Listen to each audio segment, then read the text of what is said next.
Blessings and welcome to the Path to Freedom. My name is Daniel Roqueo, and as always, I'm deeply grateful and honored. And I feel very privileged that you're choosing to tune in, that you're choosing to participate, that you're choosing to spend a moment in expanding your consciousness and raising your vibration. I'm grateful to have you here.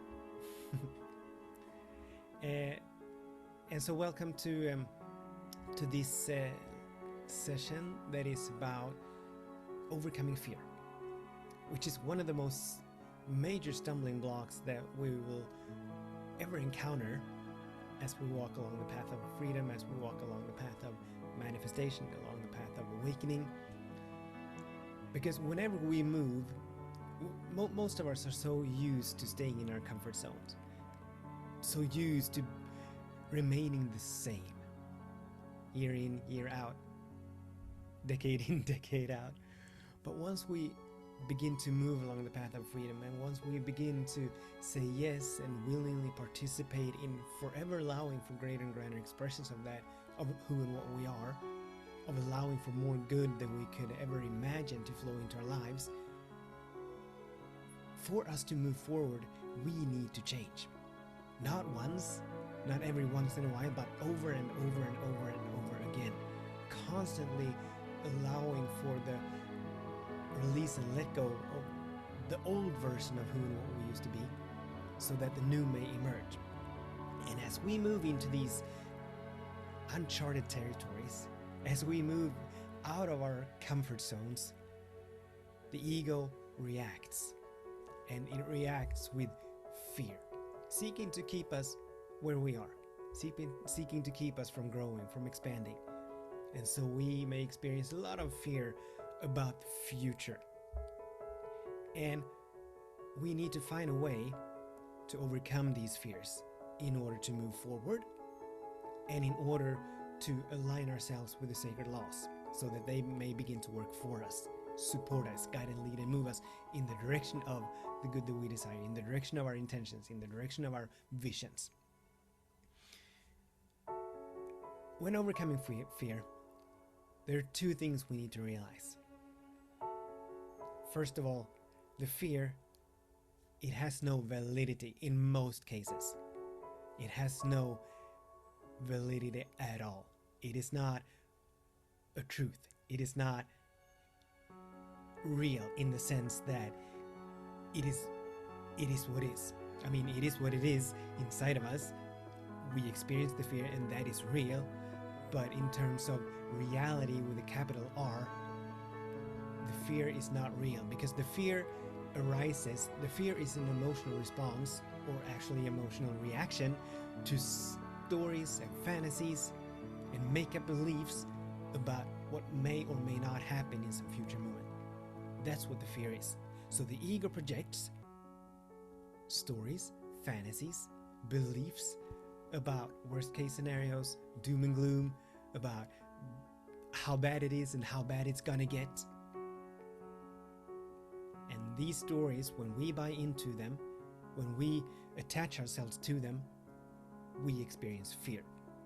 So that's the beginning point, the awareness that what I am experiencing as a thought form, as a belief, as a perception, as an emotional response or reaction, it is built upon a sand castle.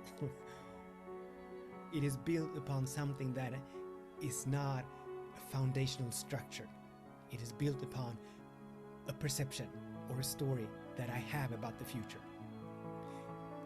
Once we realize, once we become aware of experiencing the fear, then there are two things we need to lean into.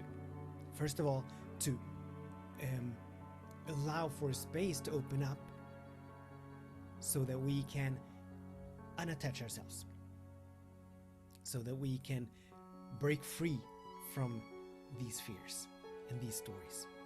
So we need to find a way to come back to the nowness of this moment, because the ego only exists in time.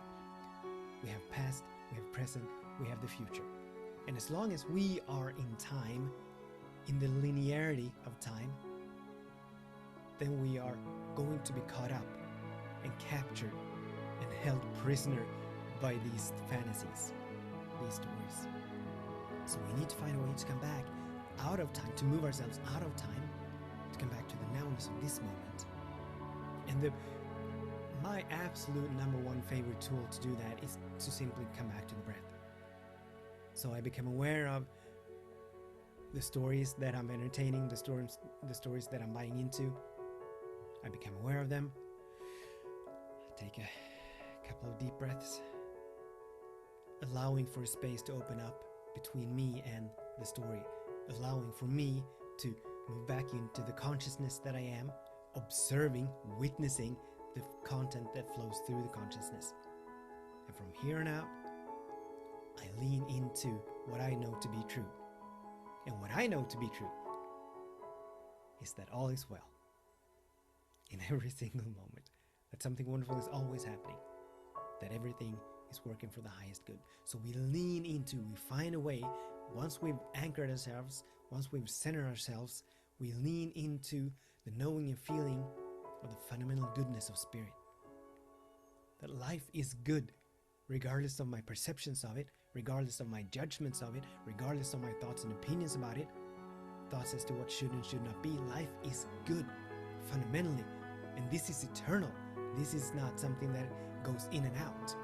But this is what is. Life is good. So I lean into that. And now I've broken free from the fear. Now I can observe and witness the fear.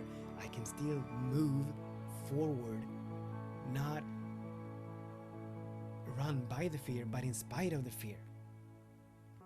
So that's another thing that we need to realize and become aware of, that we can absolutely move forward. We can absolutely keep going in spite of the fear, in spite of whatever stories the ego is telling us about the dangers that are lurking around the corner, or how bad it's going to get, or the pit of doom that I'm about to stumble into.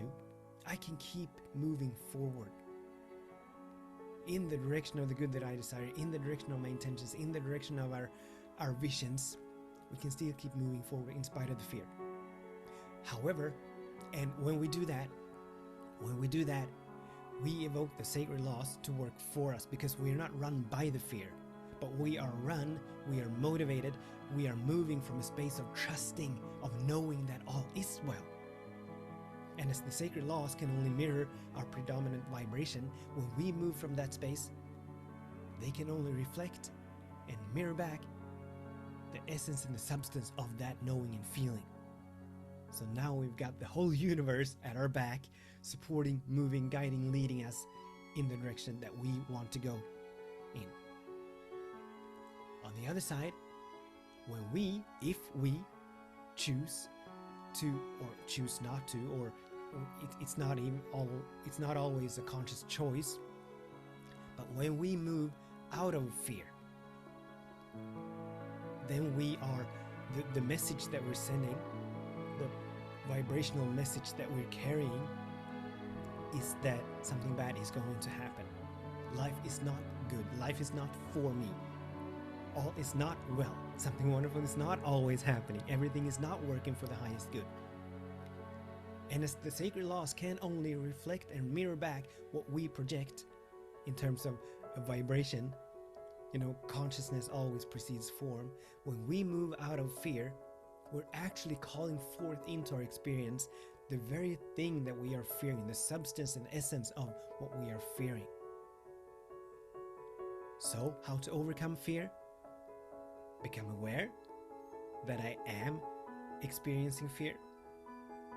Come back to the nowness of this moment, allowing for a space to open up. Lean into the fundamental goodness of spirit. Trust that all is well. Trust that something wonderful is happening. Trust that everything is working for the highest good. And then keep moving in spite of the fear. And the ego will protect. The ego will not protect. It will make up excuses. And it will make up excuses. And it will throw everything that it has against us to keep moving forward. But once we do, and once we gain the experience that I moved past the fear, I moved through it, I've moved moved past it, and I'm still here. Life is still good. When we gain that experience, little by little by little, our attachment to these fears, our habitual buying into them, believing them, it begins to dissolve. And we become freer and freer and freer. And this is what it is to walk along the path of freedom. This is freedom. Not being run by fears, but moving toward the good that we desire in spite of our fears. So that's my invitation. Become aware, come back to the nowness of this moment, lean into the good that you desire, actually lean into the fundamental good of spirit, and then keep moving forward. And you'll see that a whole new world opens up. That was all for now. Thank you so much for tuning in, for listening, for watching. Until the next time, I absolutely bless your day, and I absolutely bless your way. Namaste.